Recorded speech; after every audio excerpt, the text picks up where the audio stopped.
Bonjour, ici Patrick Pierrat. Le bulletin InfoBref d'aujourd'hui vous est offert par l'agence publicitaire PodPass. Voici l'essentiel des nouvelles en ce mardi 4 mars. À moins d'un autre changement de dernière minute, les tarifs douaniers américains doivent entrer en vigueur ce mardi. Donald Trump a confirmé hier qu'après un sursis d'1 mois à la suite de sa première annonce, la taxe douanière de 25% sera bien imposée à compter d'aujourd'hui sur tous les produits physiques qui proviennent du Canada et du Mexique. Le pétrole, le gaz et les minéraux canadiens doivent, eux, être plutôt soumis à une taxe de 10%. Le ministre américain du Commerce a dit à la chaîne CNN que les gouvernements canadiens et mexicains avaient fait un bon travail pour sécuriser les frontières depuis 1 mois, mais qu'ils n'en avaient pas fait assez contre le trafic de fentanyl. Les marchés ont réagi négativement à la confirmation des tarifs américains. Les principaux marchés nord-américains ont enregistré hier d'importantes baisses. Au Canada, l'indice composé S&P/TSX a perdu 1,5% et le dollar canadien a baissé d'1 demi-cent pour tomber sous 69 cents américains. Aux États-Unis, les principaux indices ont baissé de 1,5% pour le Dow Jones, 1,8% pour le S&P 500 et 2,7% pour le Nasdaq.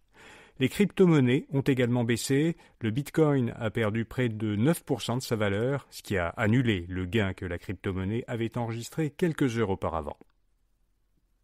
François Legault s'engage à soutenir les entreprises qui seront visées par les tarifs américains.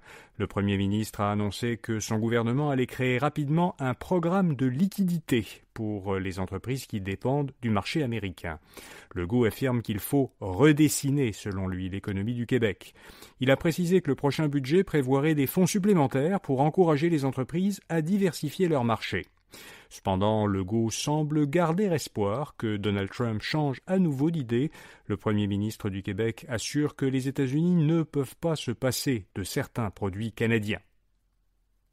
Selon un sondage léger mené le mois dernier pour l'Alliance de l'industrie touristique du Québec, 45% des Québécois qui avaient prévu de voyager aux États-Unis ont annulé leur plan ou ont l'intention de le faire. Si elles se concrétisaient, ces annulations causeraient des pertes de 3 milliards de dollars pour l'économie américaine, estiment les économistes de l'organisation. Le sondage révèle que la moitié des Québécois qui ont annulé leur voyage aux États-Unis prévoient désormais de passer leurs vacances au Québec. Un mot maintenant de notre commanditaire. Vous cherchez un moyen efficace de rejoindre une audience engagée? Avec PodPass, connectez votre marque au podcast qui s'adresse à votre clientèle cible. Chaque campagne est soigneusement conçue pour s'intégrer de façon naturelle dans le contenu en étant lue par des animateurs, exactement comme moi en ce moment. Découvrez comment mener une campagne publicitaire en réservant dès aujourd'hui une consultation gratuite avec l'équipe PodPass. Suivez le lien pour cela dans la description de cet épisode. Le gouvernement américain suspend son aide militaire à l'Ukraine. Un haut responsable américain cité par la chaîne Fox News a annoncé que les États-Unis allaient suspendre leur aide militaire à l'Ukraine tant que le gouvernement ukrainien ne s'engagerait pas à négocier un accord de paix avec la Russie. Cette suspension prendrait effet immédiatement.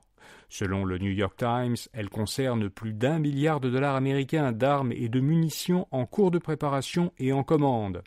L'ordre du président américain suspend également des centaines de millions de dollars d'aide financière que l'Ukraine peut uniquement utiliser pour acheter du matériel militaire auprès d'entreprises de défense américaines. Le numéro 2 de l'agence Santé Québec a été remercié. La PDG de Santé Québec, Geneviève Biron, a annoncé le départ de son bras droit, Frédéric Abergel. Abergel avait été nommé il y a 10 mois vice-président exécutif aux opérations et à la transformation de Santé Québec. Il était auparavant PDG du CHUM. 3 mois après le début des activités de Santé Québec, Biron dit qu'elle a fait certains constats qui l'amènent à faire des changements dans l'équipe exécutive pour, dit-elle, la rapprocher encore davantage du terrain. Le plus grand fabricant de semi-conducteurs au monde annonce un investissement majeur aux États-Unis. Taiwan Semiconductor Manufacturing, TSMC, une firme taïwanaise qui produit des semi-conducteurs pour de grandes entreprises comme Nvidia et Apple, va investir 100 milliards de dollars américains en Arizona pour y construire des usines. Ce nouvel investissement porte à 165 milliards de dollars américains, le total investi par l'entreprise aux États-Unis depuis 5 ans. Pour contexte, l'ancien président Joe Biden avait signé une loi pour redynamiser la fabrication de puces aux États-Unis. Plus récemment, Donald Trump a menacé de taxer les puces importées afin de ramener leur fabrication aux États-Unis. Un cofondateur de Google suggère une semaine de 60 heures pour battre OpenAI. Dans un courriel interne consulté par le New York Times, le cofondateur de Google, Sergey Brin, a recommandé à des employés affectés à des projets d'intelligence artificielle de travailler 60 heures par semaine et de se rendre tous les jours de la semaine au bureau, plutôt que de travailler en mode hybride comme le permet actuellement l'entreprise officiellement. La combinaison 60 heures de travail plus 5 jours au bureau chaque semaine serait selon lui la plus productive et permettrait à Google de devenir chef de file en intelligence artificielle. Et puis le premier match de hockey devient officiellement un événement historique. À l'occasion du 150e anniversaire du premier match officiel de hockey sur glace, le gouvernement Legault l'a désigné comme un événement historique et l'a inscrit au registre du patrimoine culturel du Québec. Ce premier match a eu lieu à Montréal le 3 mars 1875. Il opposait deux équipes du club de patinage montréalais Victoria. Le projet de loi désignant le hockey sur glace comme sport national du Québec a été adopté par l'Assemblée nationale vendredi dernier. Voilà, vous savez l'essentiel. Bonne journée et à demain matin.